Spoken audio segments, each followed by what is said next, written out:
En moins de 3 mois, un territoire longtemps appauvri a basculé.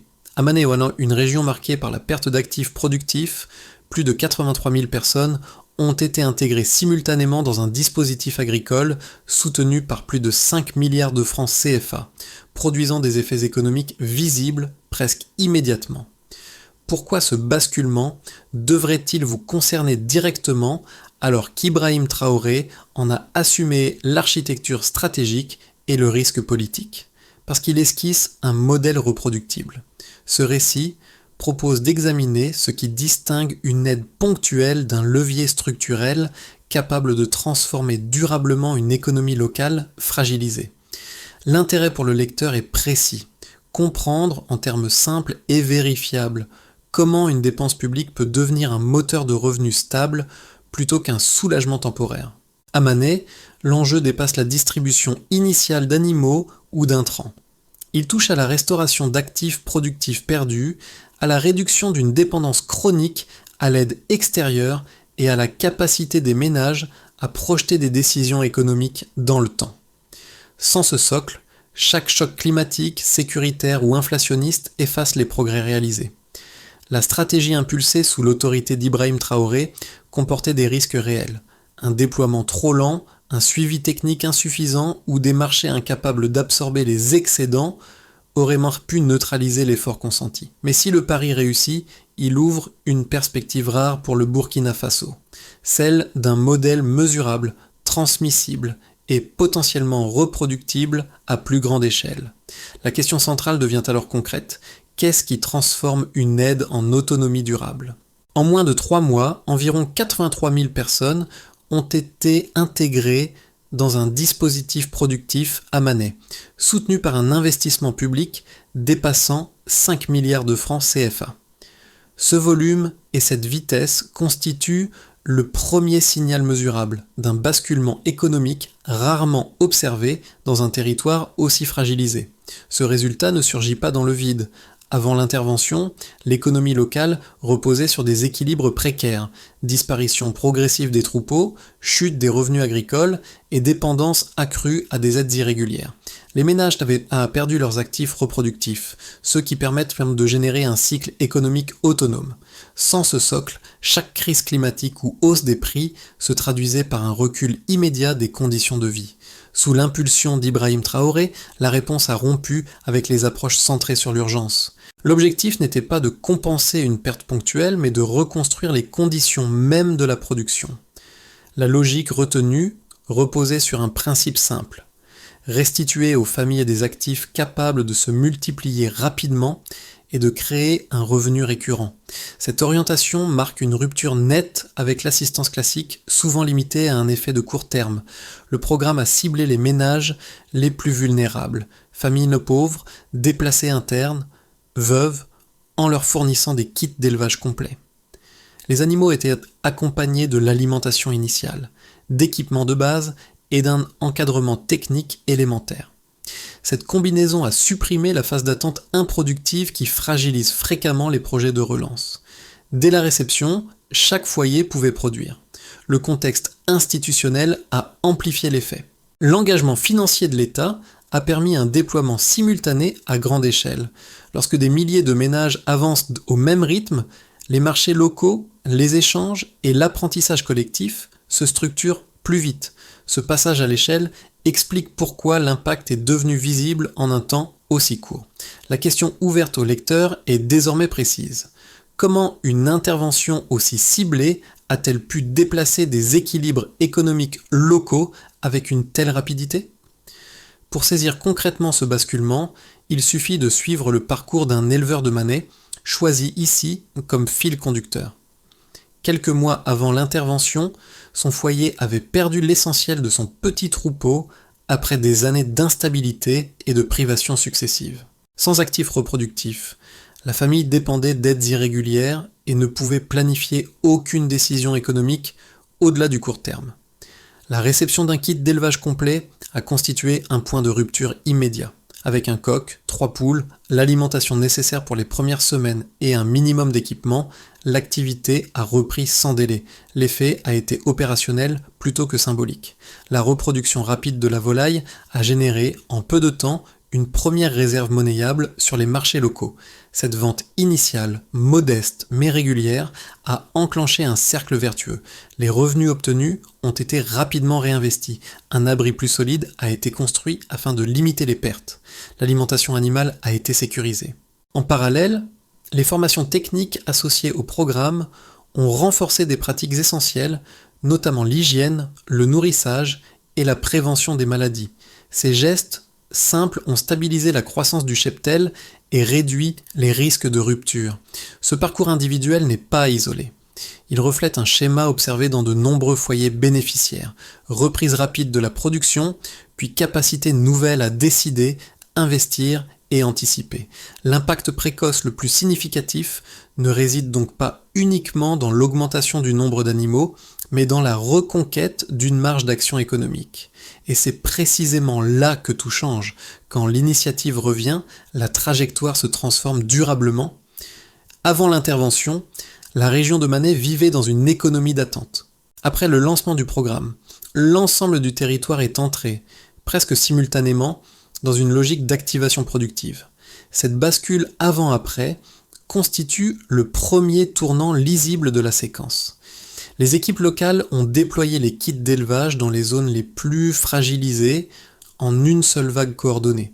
Chaque ménage a reçu les animaux, l'alimentation initiale et les équipements nécessaires au même moment. Cette simultanéité a supprimé toute période d'inertie. Dès le premier jour, la production pouvait commencer. La phase d'activation a été marquée par des gestes simples et rapides. Les foyers ont installé les abris, organisé l'alimentation et appliqué les premières consignes sanitaires. Les premières pontes d'osprey sont apparues, les cheptels ont recommencé à exister là où ils avaient presque disparu. Très vite, les familles ont effectué leur première vente locale. Les revenus restaient modestes, mais ils étaient réguliers. L'alimentation n'était plus une urgence quotidienne. Le programme cessait d'être perçu comme une aide extérieure et devenait une opportunité concrète, intégrée au quotidien. La montée en puissance s'est ensuite accélérée. À mesure que les cycles de reproduction se stabilisaient, les volumes augmentaient, les marchés hebdomadaires ont changé de visage, alimentés par une offre nouvelle de volailles, d'œufs et de produits laitiers. Les ménages ont commencé à planifier leurs décisions, quand vendre, quand conserver, quand réinvestir. Les échanges entre voisins se sont intensifiés, favorisant la diffusion des pratiques efficaces. Ce qui avait commencé comme une initiative individuelle s'est transformé en dynamique collective. C'est au cœur de cette phase que la cohérence de la stratégie portée par Ibrahim Traoré est devenue visible. L'objectif n'était pas de provoquer un pic artificiel, mais de structurer un cycle économique reproductible. Les excédents générés n'ont pas été immédiatement consommés. Ils ont servi à améliorer les abris, à sécuriser l'alimentation animale et à renforcer la capacité de production. Chaque décision renforçait la suivante, consolidant progressivement le socle productif local. La phase de rémanence a suivi, moins de 3 mois après le lancement. Les indicateurs ont progressé dans la majorité des foyers bénéficiaires. Les effectifs de volailles se sont multipliés. Les revenus issus des ventes ont permis de reconstruire des logements, de financer la scolarité et de réduire l'endettement. Contrairement à de nombreux programmes d'urgence, l'effet ne s'est pas dissipé après les premiers succès. Il s'est enraciné dans les routines économiques des ménages. Cette rémanence a dépassé les bénéficiaires directs. Les villages voisins ont commencé à imiter le modèle. Des activités connexes ont émergé, fabrication d'abris, commerce d'aliments pour animaux, services de transport local. Un écosystème s'est formé sans attendre de nouveaux financements extérieurs. La production maîtrisée par les habitants eux-mêmes est devenue le moteur de la transformation.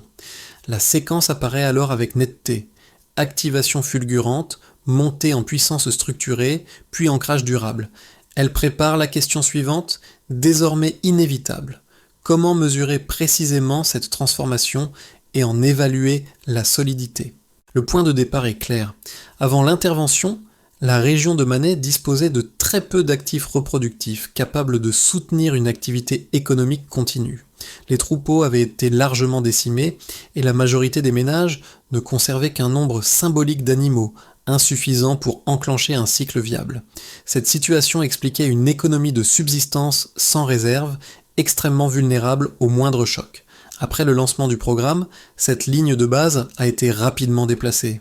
Un premier indicateur quantifiable concerne l'ampleur humaine du dispositif. Environ 83 000 personnes ont été intégrées en moins de 3 mois dans un cycle productif actif. Cette donnée ne décrit pas un ciblage marginal, mais un choix d'échelle. Elle signifie que des milliers de foyers ont commencé à produire simultanément, créant une masse critique suffisante pour transformer des initiatives individuelles en dynamique collective. Autrement dit, la densité de participation a permis aux effets économiques de se renforcer mutuellement. Un deuxième indicateur clé porte sur l'engagement financier initial. Plus de 5 milliards de francs CFA ont été mobilisés pour financer les animaux, l'alimentation, la logistique et l'accompagnement technique. Ce niveau d'investissement public indique une intervention structurelle plutôt qu'une réponse d'urgence. La dépense n'a pas alimenté une consommation immédiate, elle a installé une capacité productive durable. Ce déplacement est essentiel. L'argent injecté devient un levier de reproduction économique plutôt qu'un simple transfert. Le troisième indicateur se lit dans l'évolution des cheptels. En moins de 3 mois, les effectifs de volailles et d'animaux reproducteurs ont augmenté à plusieurs reprises dans la majorité des foyers bénéficiaires. Cette progression rapide ne relève pas du hasard. Elle résulte de la combinaison entre des races adaptées, un apport alimentaire suffisant dès le départ et un encadrement technique de base. La croissance des effectifs a renforcé immédiatement la sécurité alimentaire locale tout en générant des excédents commercialisables. Chaque chiffre appelle une interprétation précise. Le volume de bénéficiaires garantit l'effet d'entraînement. Le niveau d'investissement réduit la dépendance à l'aide extérieure. La vitesse de reproduction transforme rapidement l'actif distribué en revenu récurrent. Ensemble, ces données dessinent une trajectoire cohérente plutôt qu'une accumulation de résultats isolés. Sous l'impulsion d'Ibrahim Traoré, l'intention stratégique devient lisible à travers ces métriques. Restaurer les actifs, créer une échelle suffisante, puis permettre aux ménages de projeter leurs décisions dans le temps. Les chiffres ne décrivent pas seulement une amélioration ponctuelle, ils indiquent l'émergence d'un cycle économique capable de se maintenir et de s'étendre. La question suivante s'impose alors naturellement, cette dynamique peut-elle résister aux critiques et aux limites souvent observées ailleurs ? Une première objection revient fréquemment. L'essor observé à Manet pourrait n'être qu'un effet de lancement voué à s'essouffler une fois l'élan initial dissipé. Des expériences menées dans d'autres régions sahéliennes montrent en effet des démarrages rapides suivis d'un ralentissement, faute de suivi sanitaire durable, d'infrastructures adaptées ou de marchés capables d'absorber une production accrue. Dans cette lecture, la croissance rapide des cheptels ne garantirait en rien une stabilité à moyen terme. Le risque serait alors de voir les ménages vendre trop tôt, réduire la reproduction et revenir à une vulnérabilité structurelle.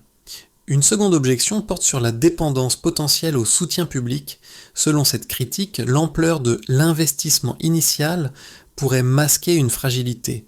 Sans apport financier ou technique continu, le dispositif perdrait sa capacité à produire des effets. Le programme serait alors moins un modèle autonome qu'un système nécessitant une perfusion prolongée pour éviter l'effondrement des acquis. Cette inquiétude s'appuie sur des précédents où l'arrêt des financements a entraîné un recul rapide des résultats. Ces objections méritent d'être prises au sérieux, mais les données observables à Manet permettent d'y répondre point par point. D'abord, la progression multiple des effectifs en moins de 3 mois indique un processus reproductif viable, et non un simple afflux ponctuel. La reproduction repose sur des mécanismes biologiques simples et maîtrisés localement, ce qui limite la dépendance à des intrants externes permanents. Ensuite, les revenus générés ne sont pas absorbés par une consommation immédiate.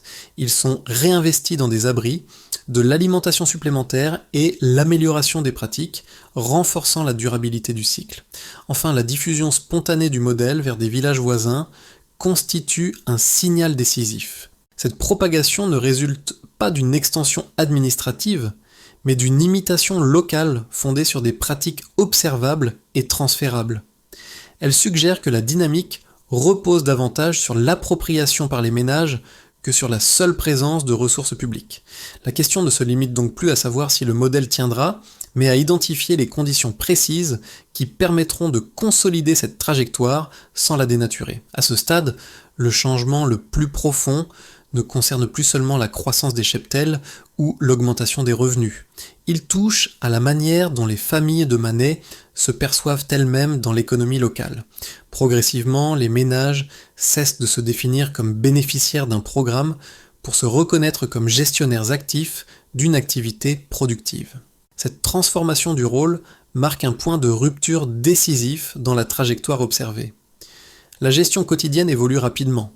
Les foyers organisent les cycles de reproduction, planifient les ventes et arbitrent entre consommation immédiate et réinvestissement. Les décisions ne sont plus dictées par l'urgence, mais par une logique de continuité. Chaque kit d'élevage fonctionne désormais comme une micro-entreprise familiale, avec des choix, des priorités et une projection minimale dans le temps.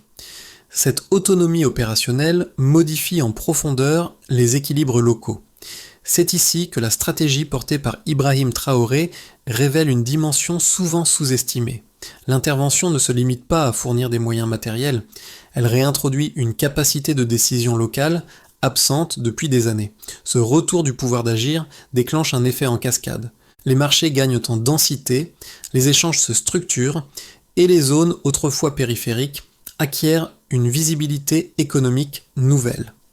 À partir de ce point, la dynamique cesse d'être fragile et commence à s'ancrer. À l'échelle des ménages, les effets du programme se traduisent d'abord par un changement concret dans la gestion quotidienne. La production régulière d'œufs, de volailles ou de jeunes animaux crée un revenu prévisible, même modeste. Cette prévisibilité modifie les arbitrages domestiques. Les familles peuvent rembourser de petites dettes, améliorer progressivement l'habitat et financer des dépenses essentielles comme la scolarité.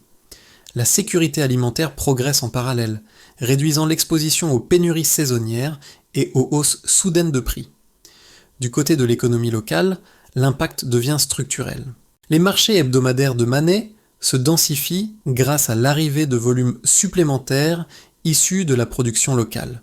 Cette offre nouvelle stimule des activités connexes, fabrication d'abris, commerce d'aliments pour animaux, petits services de transport et de distribution. Les revenus circulent davantage à l'intérieur du territoire, renforçant un tissu économique longtemps atrophié. La logique d'assistance cède progressivement la place à une logique d'échange et de réinvestissement. Les communautés enregistrent également une évolution notable. Dans plusieurs villages, la diminution de la rareté atténue les tensions liées à la concurrence pour les ressources. Les échanges de savoir-faire entre éleveurs se multiplient, favorisant la diffusion des pratiques efficaces. Les réussites locales deviennent des références partagées, renforçant la confiance collective. Cette dynamique sociale consolide l'adhésion au modèle et facilite sa propagation spontanée vers des zones voisines. À l'échelle territoriale, les conséquences dépassent le cadre agricole. La restauration de l'élevage relance l'usage des terres et stimule les flux commerciaux régionaux. Certaines autorités locales identifient désormais des zones à potentiel productif et encouragent de petites infrastructures de soutien. Dans ce faisceau d'effets, la stratégie associée à Ibrahim Traoré agit comme un catalyseur. Les transformations individuelles alimentent une transformation collective, dessinant les contours d'une autonomie économique plus large. L'évolution du programme dans les prochains mois peut être envisagée à travers 3 trajectoires conditionnelles. Il ne s'agit pas de prédictions, mais de cadres de lecture fondés sur les dynamiques déjà observées. Le raisonnement est simple. Si certaines conditions se maintiennent, alors certains effets deviennent plausibles. Dans le scénario de continuité, les ménages consolident les cycles actuels sans accélération brutale. Les marchés locaux absorbe progressivement les excédents et les revenus augmentent de manière modérée mais régulière. Les investissements restent concentrés sur l'amélioration des abris, la sécurisation de l'alimentation animale et la stabilisation des pratiques sanitaires. Si cette discipline se prolonge, alors la région renforce une autonomie alimentaire durable avec une amélioration progressive du niveau de vie et une réduction sensible de la vulnérabilité. Le scénario de montée en puissance suppose une structuration plus avancée. Les volumes produits dépassent les besoins immédiats des marchés locaux et s'orientent vers des circuits régionaux. Des micro-entreprises, parfois coopératives, émergent pour organiser la transformation et la distribution. Les ménages diversifient leurs activités en intégrant des fonctions de stockage, de transport ou de transformation. Si ces réinvestissements se généralisent, alors la croissance devient cumulative et renforce l'intégration économique du territoire. Le scénario de tension met en lumière les limites possibles. Une saturation des marchés, un accès insuffisant à des intrants de qualité ou un affaiblissement du suivi technique peuvent ralentir la dynamique. Les ménages risquent alors de vendre trop tôt ou de réduire la reproduction, fragilisant le cycle. Si ces contraintes persistent, alors le programme conserve ses acquis initiaux, mais peine à franchir un nouveau palier. Ces trois scénarios convergent vers un même enseignement. L'avenir dépend moins d'un choc externe que de la capacité collective à gouverner la croissance. La question devient stratégique. Comment transformer un socle prometteur en système durable capable de s'étendre sans se diluer? Pour les habitants des zones rurales fragilisées, l'expérience de Manet apporte un enseignement direct. Elle montre qu'un territoire appauvri peut retrouver une capacité d'action sans attendre des solutions complexes venues de l'extérieur. Les récits de familles redevenues productrices modifient la perception des ressources locales, désormais vues comme activables plutôt que condamnées à l'épuisement. Cette lecture change le rapport au risque et à l'initiative, en réhabilitant des mécanismes économiques simples et observables. Un second public, plus urbain, perçoit d'autres implications. L'augmentation de la production locale d'œufs, de volailles et de produits laitiers suggère une réduction potentielle de la dépendance aux importations alimentaires. Cette perspective touche directement les ménages exposés aux variations de prix. Lorsque les zones rurales se stabilisent, les villes bénéficient indirectement d'une meilleure prévisibilité de l'approvisionnement. L'enjeu dépasse alors l'agriculture et rejoint une question plus large de sécurité économique et sociale. Un troisième groupe, composé de jeunes en quête d'opportunités, observe la dynamique sous l'angle de l'initiative. Les micro-activités nées de l'élevage ouvrent un champ d'emploi connexe, transformation, logistique, commercialisation, formation technique. L'agriculture cesse d'apparaître comme une activité de repli. Elle devient un espace d'expérimentation accessible, fondé sur des cycles courts et des investissements maîtrisés. Cette requalification symbolique est essentielle pour enrayer le décrochage économique. À travers ces regards croisés, un point commun se dégage. Lorsque les actifs productifs sont restaurés et maîtrisés localement, les individus réévaluent leur place dans l'économie. Deux leviers deviennent alors décisifs. Documenter les réussites pour renforcer la confiance collective et créer des espaces d'échange afin de diffuser les pratiques efficaces. La phase suivante repose moins sur l'innovation que sur la rigueur d'exécution. Transformer une réussite initiale en système durable exige une séquence d'actions coordonnées portée en priorité par les acteurs locaux. La vision associée à Ibrahim Traoré fournit un cadre stratégique, mais son efficacité dépendra de la précision des choix opérationnels et de leur continuité dans le temps. La première étape consiste à consolider les noyaux reproductifs existants. Les ménages doivent stabiliser leur cheptel en appliquant des pratiques simples et régulières, suivi sanitaire, contrôle des volumes et arbitrage raisonné entre vente et reproduction. Les indicateurs sont clairs et mesurables. Constance des effectifs, régularité des revenus et réduction des pertes. Sans cette base, toute tentative d'expansion fragilise l'ensemble du dispositif. La deuxième étape vise la mutualisation à l'échelle des villages. Des structures collectives légères permettent de partager l'alimentation animale, l'abattage artisanal ou l'organisation des ventes. Cette coordination réduit les coûts unitaires, sécurise les débouchés et protège les foyers les plus exposés aux aléas. Les résultats se mesurent par une amélioration des marges et une plus grande fluidité des échanges locaux. La troisième étape concerne les infrastructures de soutien, des investissements limités mais ciblés, abris améliorés, aux points de stockage, espaces de transformation, absorbent l'augmentation des volumes sans dégrader la qualité. En parallèle, des formations courtes et pratiques ancrent les compétences essentielles et rendent le modèle transmissible. Enfin, l'élargissement progressif des réseaux de vente permet de transformer les excédents en valeur durable, sans rompre l'équilibre initial. Le récit revient naturellement à l'éleveur de Manet, ce personnage discret qui a accompagné toute la trajectoire décrite. Il y a quelques mois encore, son quotidien était dominé par l'incertitude. Les animaux avaient disparu, les revenus s'étaient éteints et l'horizon se limitait à la survie immédiate. Aujourd'hui, son foyer vit d'une production régulière, modeste mais stable. Les ventes financent l'école des enfants, l'amélioration de l'habitat et une réserve minimale pour les périodes difficiles. Cette transformation individuelle condense la portée du programme. Elle rappelle que la reconstruction économique ne commence pas par des indicateurs abstraits, mais par la restitution d'un pouvoir d'agir concret. La stratégie impulsée par Ibrahim Traoré s'inscrit précisément dans cette logique, redonner aux familles les moyens de produire, de décider et d'investir selon leurs propres priorités. Là où dominait la résignation, une direction lisible s'est installée. L'histoire de cet éleveur n'est pas une exception isolée. Elle devient un repère partagé, une preuve tangible que des trajectoires ascendantes peuvent émerger à partir de mécanismes simples et reproductibles. Lorsque ces trajectoires se multiplient, elles cessent d'être individuelles pour former une dynamique collective. Et lorsque l'autonomie revient, le changement dure. La dynamique observée à Manet dépasse désormais le cadre d'un programme agricole localisé. Elle interroge une manière plus large de concevoir le développement économique dans des territoires fragilisés en partant de la reconstruction des capacités locales plutôt que de la seule compensation des manques. À mesure que les communautés consolident leurs acquis, une responsabilité collective émerge, transformer une réussite initiale en référence durable, capable d'inspirer d'autres zones confrontées aux mêmes vulnérabilités.